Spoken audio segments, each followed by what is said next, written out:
Would you like to know how you can reduce the food waste and how you can live a better life and also have a greener, safer planet?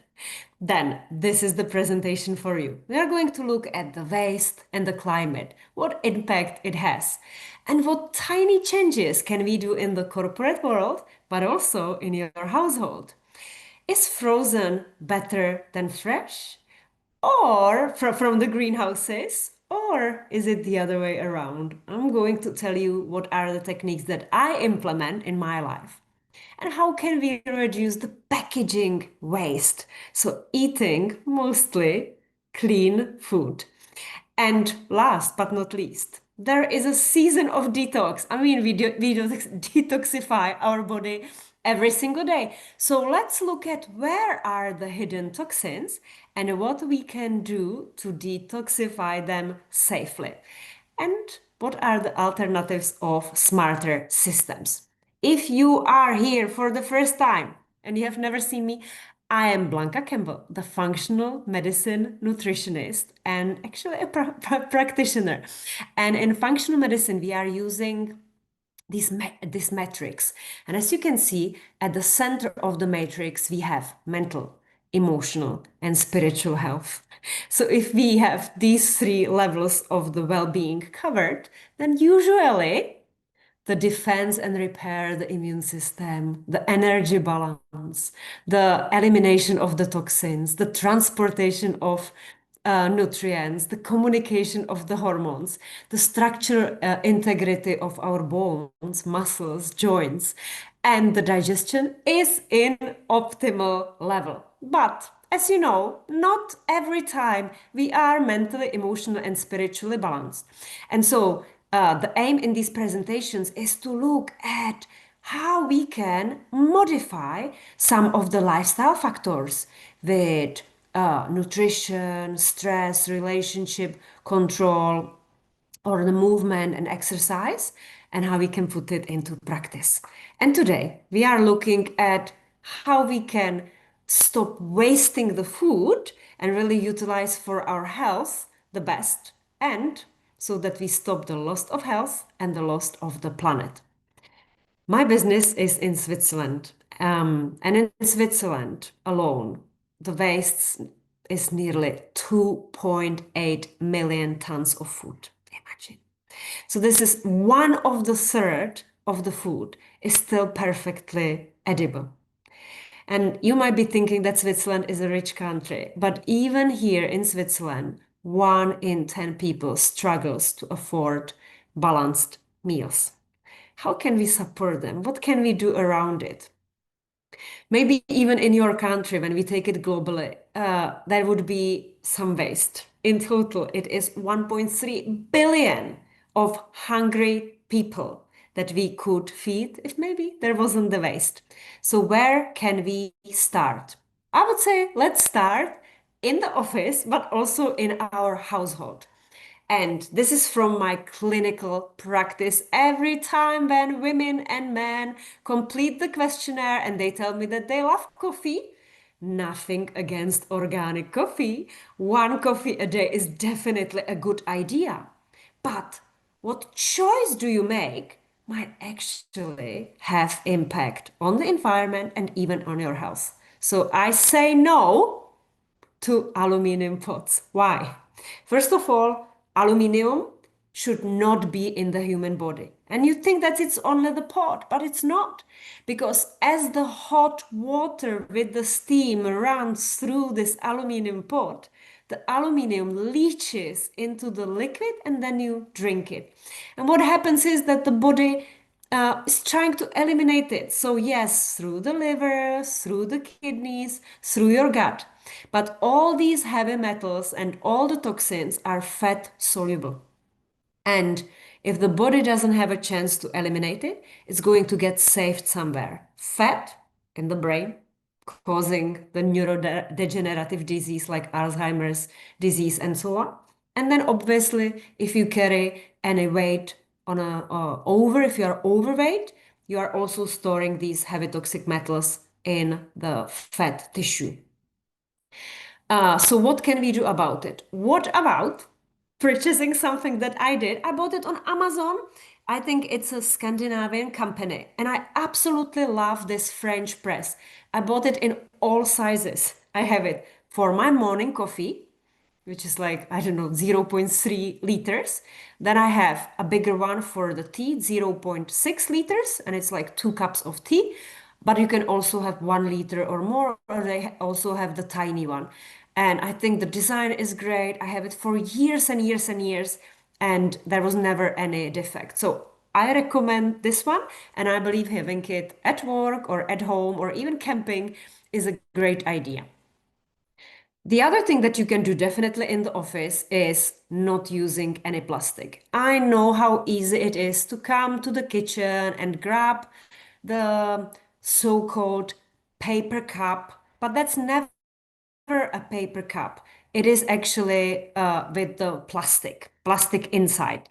And again, if you put there hot water, and if you are using, for example, a tea bag, the tea bag, it's also not paper because if it was paper and you would mix it with hot water, it would disintegrate. It's actually microplastic in it. So again, the microplastic from the organic tea bag that maybe have not been bleached, but the toxins are still there. And it in combination with a plastic cup that has a plastic lining around it is not healthy for the environment because we are creating the waste. And it is definitely not healthy for your body because you are consuming all these toxins.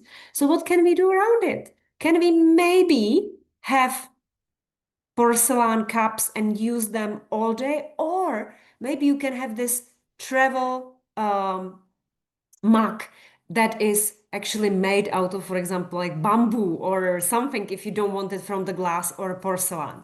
And can you buy loose tea? And here I made a note for me about crowd farming because I adopted a green tea from Georgia. I love crowd farming, and I will tell you a little bit about it later on because it is supporting the farmers directly.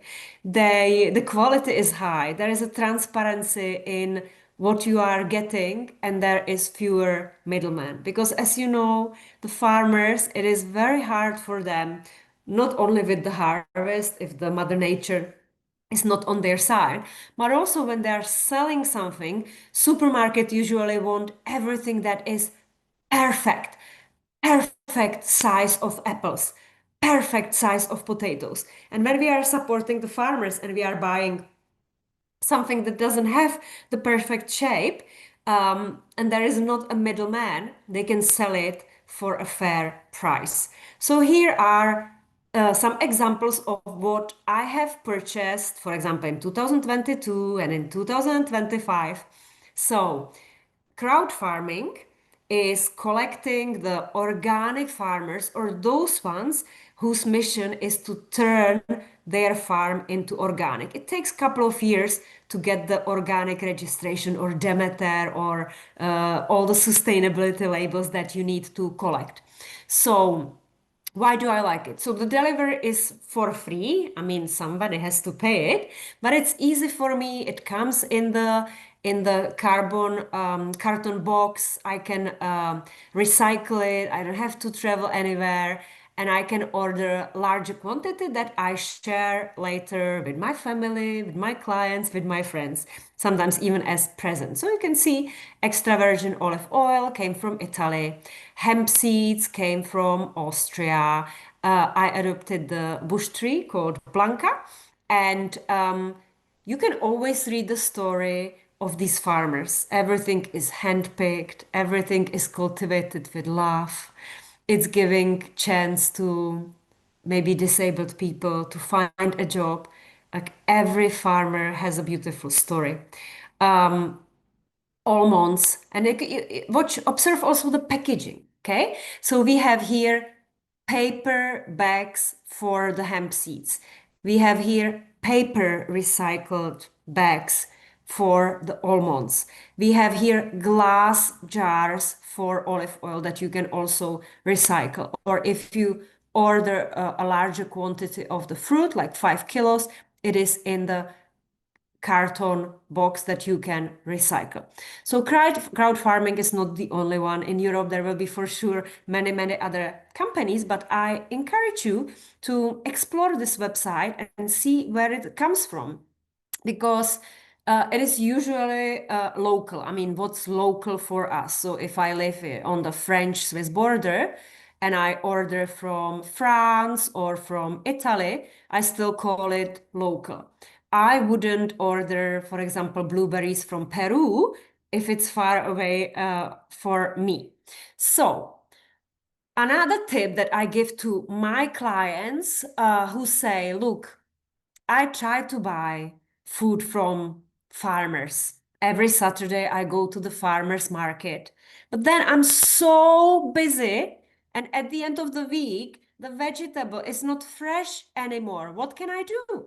And I tell them that the research showed that frozen vegetable very often has more vitamins and minerals than greenhoused food, because let's say if now if the autumn and winter comes, what do you grow in Europe in winter outside? Maybe Brussels sprouts, maybe some cabbage, but you would be very limited. So everything else comes either from the storage, or if you want fresh broccoli, the broccoli is going to be from the greenhouse in Holland or greenhouse in Spain.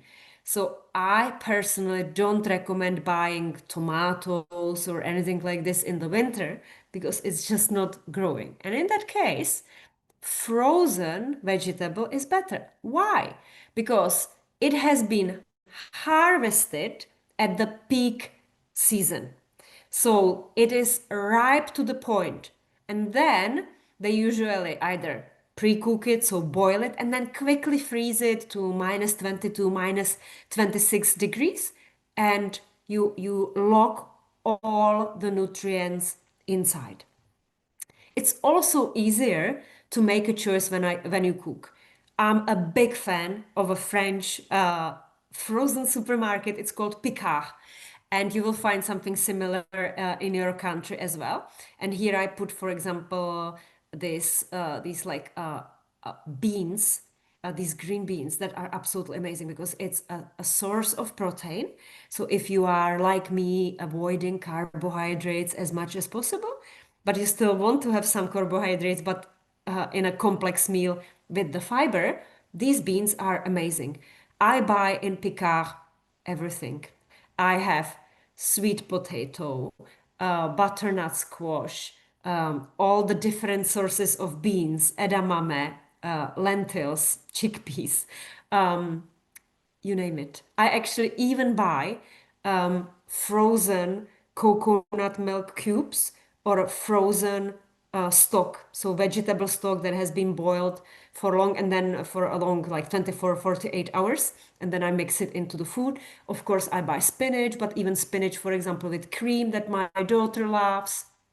I have, they have a pre-cooked, pre-washed, for example, Chinese vegetables. So you have their mungo sprouts, carrot, broccoli, all of that mixed together in one bag, ready in 7 minutes. Amazing. It is just amazing. So why I also like it is because you can choose if you want organic quality and all the labels that you can imagine, or if not. And there is also a control, a strict control of this French supermarket for the quality. And I also want to say they have ready meals, but I don't recommend buying the ready meals unless you really read the labels and you find that it's clean. So sometimes there is like a mix prepared with coconut milk and red lentils and so on, and it is pretty clean. But the other ones, like lasagna, I bought it once for my daughter, and it wasn't a high quality, and there was gluten and other ingredients. So I don't buy ready meals. I buy single ingredients and I mix them together, especially in winter. So, what is the reality of greenhouses? So these plants, if you have ever seen it, they don't even grow in the soil. There is just water. And into the water, they put nutrients so that it grows faster. And of course, there are many pesticides and herbicides inside the greenhouses. There is artificial light. It has nothing to do to the nature. And this food from greenhouses has lower amount of phytochemicals. So what are phytochemicals? So it is actually toxins, but these toxins are healthy for us because they are protecting when the plant is protecting itself against the insect. Yeah. So if you were in the nature or if you have garden and you ever had, for example, rucola, and you know that all the flies would come and they would eat it. So there are all these holes, how it has been beaten and eaten by the insect. And then when you wash it and you eat it, it's very pungent rucola rocket because it's high in phytochemicals. Because every bite, every attack of the insect made the plant stronger. And when we eat it, it makes our immune system stronger. But if you buy it from the greenhouse, it does not support you. It doesn't have these phytochemicals. It doesn't even have the color.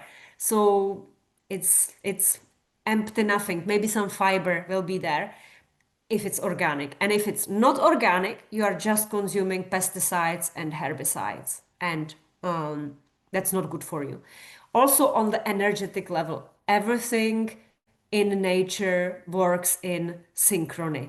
And that's when we reap the benefits. So next time you think that somebody like you would be thinking, but I put all this effort, I buy in a supermarket only fresh products and then I cook it. But anyway, when you cook it, it's going to lose some vitamins through the process. So it doesn't matter if it's frozen or fresh. Now let's look at the packaging waste and seasonality. So here I put again some most important notes that sometimes my clients bring up, and I want to give you the insight. So the first one, plastic packaging, real food doesn't really need any plastic packaging. You can bring, when you go to the farmer's market, you can bring your cotton bag and you can just put all the ingredients in there and you are saving the planet. You are not wasting any plastic. And also, anytime when we are exporting or importing something from a different country, like avocado, we have maybe avocado, the closest might be from Israel for Europe, but usually it is imported from Peru, Mexico, and other countries. How many days would that take? So that avocado couldn't be ripe. It has been harvested and picked unripe, and then when it's in Europe, artificially it's ripened. And how it's done? So plants have natural plant hormone, this gas called ethylene, C2H4. But what we do is that we have gas chambers with ethylene and we put there the avocados to unnaturally ripen them. But that's completely different. When the fruit is ripening on the tree in the exact environment and then it's harvested and you buy it, or when it is artificially done in the gas chamber and kept in a cold storage. So better option obviously is local, seasonal, and so on. So even crowd farming, they are going to collect it and it's not ripe, but then you are controlling it at home. So you maybe take avocado, put it with banana into a paper bag and it will ripen very fast. Yeah. So because they are communicating, all the fruit communicates with each other and bananas definitely make everything ripe very, very quickly. Maybe you have seen ethylene oxide. So in Europe, this is forbidden, but in other parts of the world, it's used. So for example, in India, They are using ethylene oxide as a sterilizing agent for spices, seeds, nuts, dry food, because it kills bacteria and insect and mold. But in Europe, when something is imported, for example, there were cases in 2021 that tahine, so the sesame seeds that have been imported from India, had high levels of this ethylene oxide, which is very dangerous and it's carcinogen. And all the products have been called back to the shops.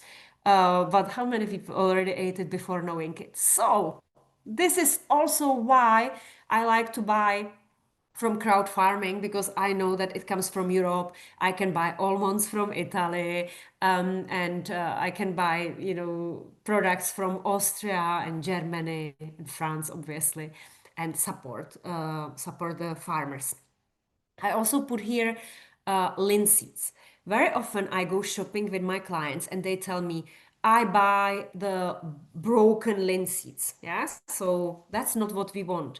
Because in nature, when the linseed is in its natural form, you know that there is this wax and oxygen cannot enter inside. As soon as the seed is damaged, it can turn rancid, because all these seeds are wonderful. They are polyunsaturated fatty acids. Poly, chain of many, unsaturated, so it is not full yet. So it means that the bonds, there is, for example, a double bond, and oxygen can attach to that. And if oxygen attaches to it, it can oxidize it and turn it rancid. And when it's rancid, it's carcinogenic. So what do you want to do with linseeds? That's super healthy. 1 spoon, 7 grams of fiber, soluble and insoluble. And you want to buy it in this form, and then you come home and maybe I have Vitamix, so I'm looking at my Vitamix, but maybe you have Ninja, or you have like other devices that can turn it into powder. And then this powder you put into a glass jar. I'm usually using empty glass jar from Nocciolata.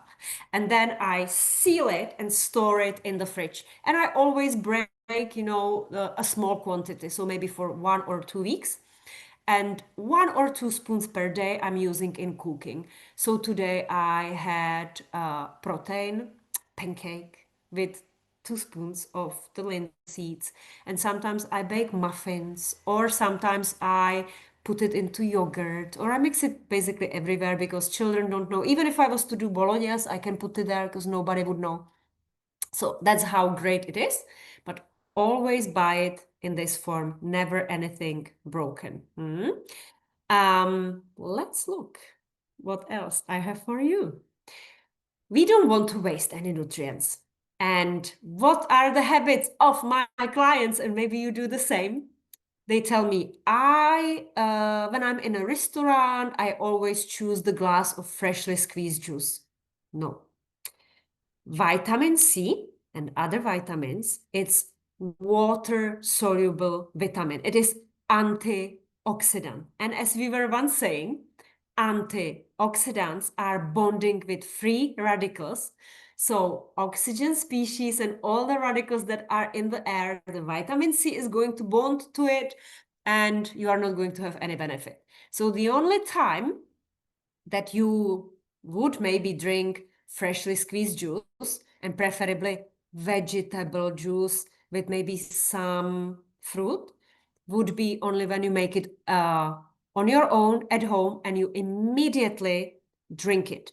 Because also the fruit is basically just pure sugar if you squeeze it. What was beneficial and was maybe keeping the sugar inside was the fiber, the pulp. And if you are throwing the pulp away, you are just drinking the sugar. It's going to spike the insulin.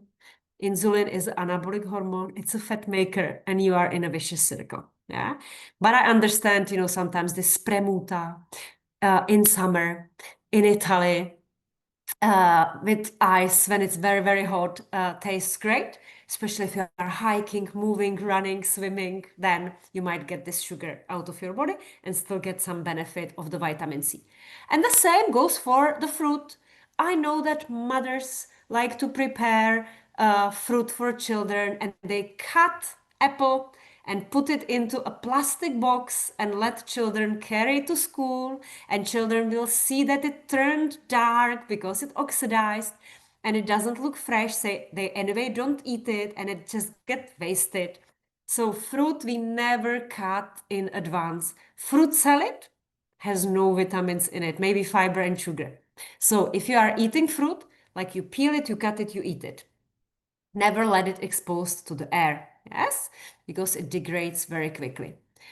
Another mistake that I see with my clients is they're overcooking the vegetable. It doesn't need so much time. How long do you think that needs the broccoli to have the optimal, uh, let's say, nutrition value? Well, raw broccoli might be difficult to digest, so we usually don't eat raw broccoli. We are steaming it, preferably, and broccoli is green. But as soon as you start steaming it or boiling it, you will see that it reaches one point when the broccoli becomes even brighter and greener. And this is the perfect time to take it off the heat and eat it immediately. If you are not going to eat it immediately, what you can do is you cool it down with ice, so stop the cooking process, and then you can use it in a cold cuisine, like in a salad that you chop it. But you want it the bright green. As soon as you miss the point, it's going to become yellow, brown, and then you lost pretty much all the nutrients. And the same goes for peppers or any other vegetable. So we destroy these water soluble vitamins when we are overcooking it. And also, if you are boiling it and then you throw the water away, it was actually the water that had all the vitamins and minerals in it because it was leaching from the vegetable into the water. So what can we do? Can we maybe cook everything in one pot without draining the water? Can we maybe saute it? Can we bake it? Can we make soups? Huh? So these are some of the ideas. Tomatoes. Very often people eat and buy fresh tomatoes. But did you know that the fresh tomato, so if it's in season, okay, enjoy it. But only when you cook the tomato, when you basically break the cell walls, it's the lycopene, the most powerful antioxidant, is released. And tomatoes, especially for men, because it helps to protect against the prostate cancer and the heart disease. So men should be eating passata and cooked tomatoes and tomato soup. You name it. Even ketchup has a good source of lycopene. So if you have one spoon, it's a good choice. Don't worry about the sugar. And the same goes for carrot and pumpkins. So when you cook it, saute it, and especially by adding some fat. So it can be olive oil, it can be ghee butter or normal butter or MCT oil, whatever you have at home. So it increases the availability of the beta carotene. Let me tell you a story about my experience with seasonal boxes. So I love to support farmers, local farmers.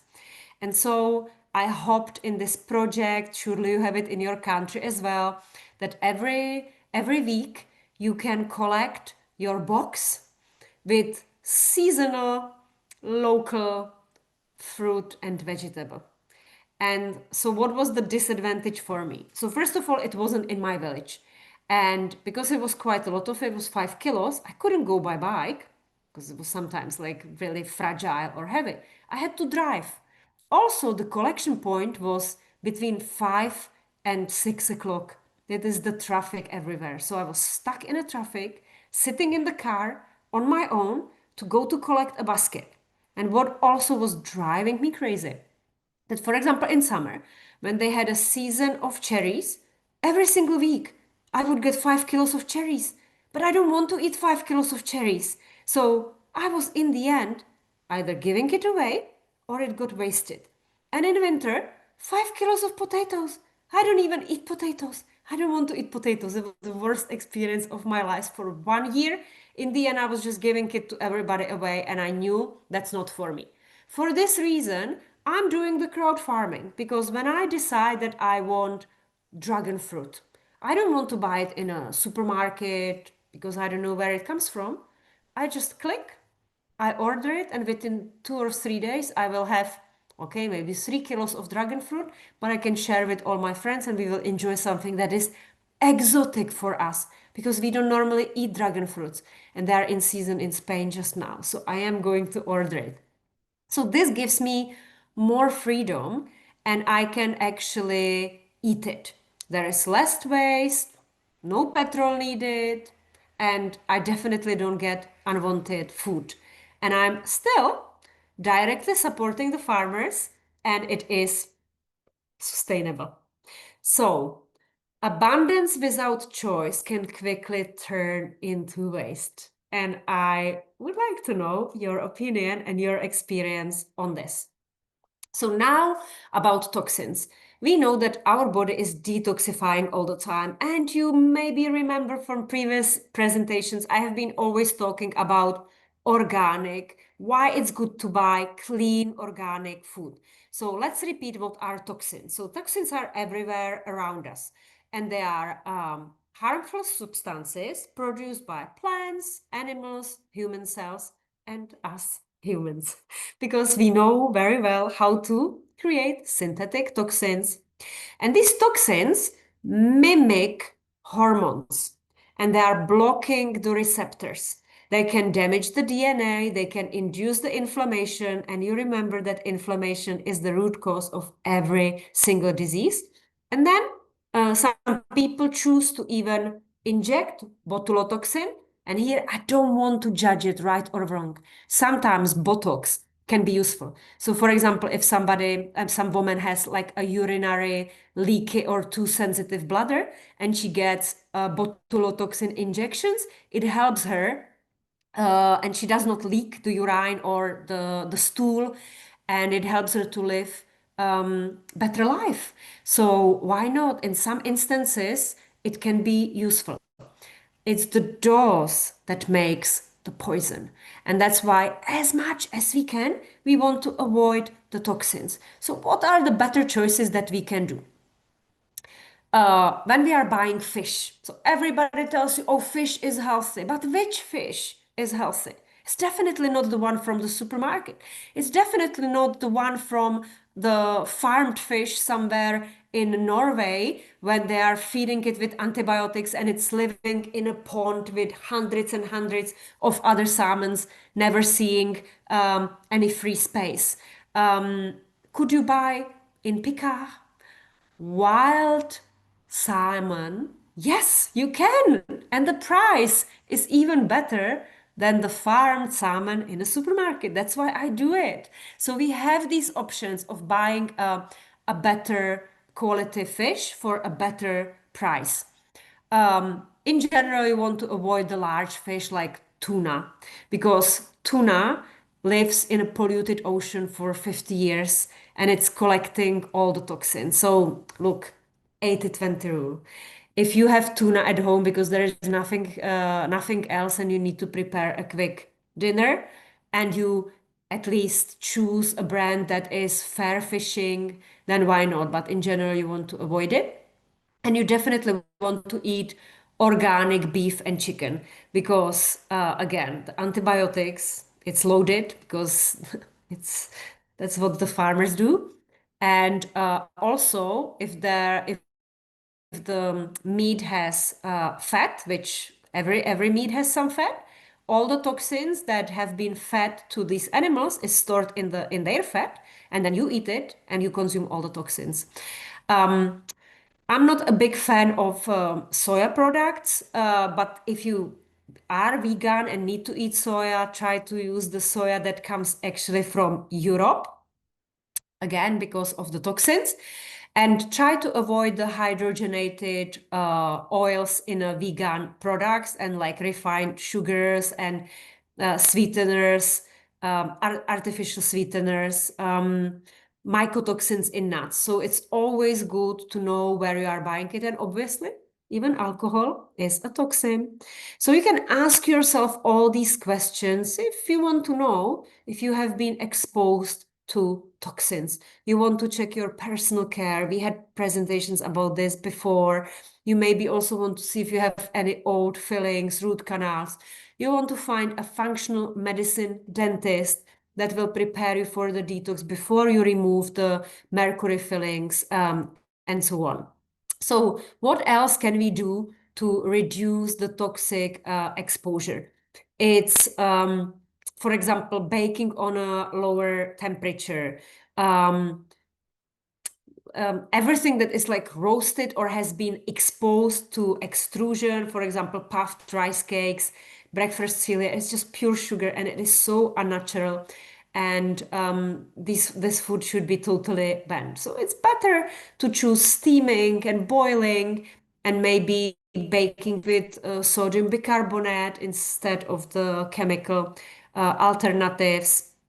And how would you know if you have any problems with maybe high toxicity and mold? Well, there are these typical signs and symptoms. It's usually like a confusion, poor memory, brain fog, but also respiratory issues. You constantly need to take antibiotics because you think that something is not quite right, numbness and tingling in your hands and feet, dizziness, tinnitus, so it's ringing in the ears. You might have some gut problems, diarrheas, feel tired all the time, even though you were sleeping well. You are losing the hair, you have some skin rashes, you have this excessive thirst. So you would probably do the test with your practitioner, and they would see if there are any toxins in your body. We have been talking about this previously as well. It's the clean 15 and dirty dozen. So clean 15 is what you usually like, it's not sprayed so much, so you don't need to necessarily buy it in the organic quality. Avocado, because you are not eating the skin, you are eating what's inside. Onion, again, you peel the skin. Papaya, you peel the skin. Cauliflower usually is not sprayed so much. Kiwi, also you peel the skin. But if you can afford it, buy everything in organic quality. But these are the dirty dozen. So spinach, because it would be eaten by the insect, nectarines, peaches, apples, grapes. It turns bad. If you have this fruit in your garden, I can tell you peaches, I have a peach tree. You bring it home, the next morning, mold is absolutely everywhere. Yeah. So these fruits and vegetables are heavily, heavily, heavily sprayed so that it survives the supermarket, and it's just better to buy it in small quantity from the local farmer and eat it immediately. You might be thinking about detoxification. So before you start to detoxify, please remember that if you have many toxins stored in your body, you need to take it easy. Because what can happen to you that you might have this Herxheimer reaction. You might have rash on your body. It actually happened to me 10 years ago in Thailand. I went to a detox and they did not give us binders. And I had such a rash. I could not sleep. That was a hell 4 nights in the pain. I wish I knew. So maybe you are going to do the caloric restriction. Maybe you know what everything can happen. Like if you are fasting, you might have also electrolyte imbalance. So always remember you need to purchase some electrolytes, or you just use pink Himalayan salt in the water. And if you are detoxifying too quickly, you might have protein and vitamin deficiency. So really slow and easy. And what do you usually do when you are detoxifying? So Remember, you need to drink quite a lot of water. How much water? It's 40 milliliters of water for every kilo of your body weight. And we always talk about ideal body weight. So if you are overweight, you have, let's say, 90 kilos, but your optimal is 60, you are still counting the 60, the optimal weight. So then you do 40 times 60, which is 2,400 milliliters of water, 2.4 liters of water, if your ideal weight is like 60 kilos. And if you drink more, like the urine is the indicator. Okay, so the urine should be only a tiny bit yellow, mostly transparent. So if it's very dense color and it's stinky, you are most probably dehydrated. You want to eat the probiotic and prebiotic food. So probiotic, it's everything that has been fermented. Kimchi, sauerkraut, fermented cheese like feta. And prebiotics is the food that feeds the bacteria. So this is onion, leek, artichokes, everything that makes us fart is basically a prebiotic, even the fiber. Beetroot juice with lemon is good for detox, but it lowers the blood pressure. So whenever I tried it, I felt really, really, really sick. So I don't do it anymore. But there are so many people that love it. And you definitely want to have lots of brassica vegetable. So this is cauliflower, Brussels sprouts, broccoli, everything that has this pungent color. And you want to use spices, turmeric, and dandelion because it's bitter and it helps with the flow of the bile from the liver to break down the fat and digest well.